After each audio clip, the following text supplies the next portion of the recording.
ਥੱਲੇ ਹੰਝੂਆਂ ਦੇ ਟੈਟੂ ਛਾਪੇ ਨੇ ਬੰਦੇ ਨਰਕਾਂ ਨੂੰ ਤੋਰੇ ਪਰ ਬਹਿਗ ਬੱਲੀਏ ਆ ਨਾਮ ਸੁਣ ਲੋਕਾਂ ਦੇ ਪਸੀਨੇ ਛੁੱਟਦੇ ਸਾਡਾ ਇਹੀ ਹੈ ਟੈਲੈਂਟ ਤੇ ਸਵੈਗ ਬੱਲੀਏ ਆ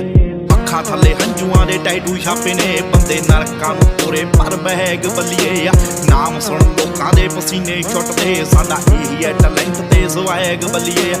ਉਂਝ ਇੱਥੇ ਗੱਲਾਂ ਤਾਂ ਬਥੇਰੇ ਕਰਦੇ ਜਦੋਂ ਅੱਖਾਂ ਮੂਰੇ ਹੋਈਏ ਅਸੀਂ ਨੇਰੇ ਕਰਦੇ ਆ ਉਹ ਦਿਨੋਂ ਰਾਤ ਹੁੰਦੀ ਦਾ ਪਤਾ ਨਹੀਂ ਲੱਗਣਾ ਹਾਉ ਡੈਵਲਾ ਦੇ ਨਾਲ ਨਾ ਤੂੰ ਖੇਡਣਾ ਫਿਰੋ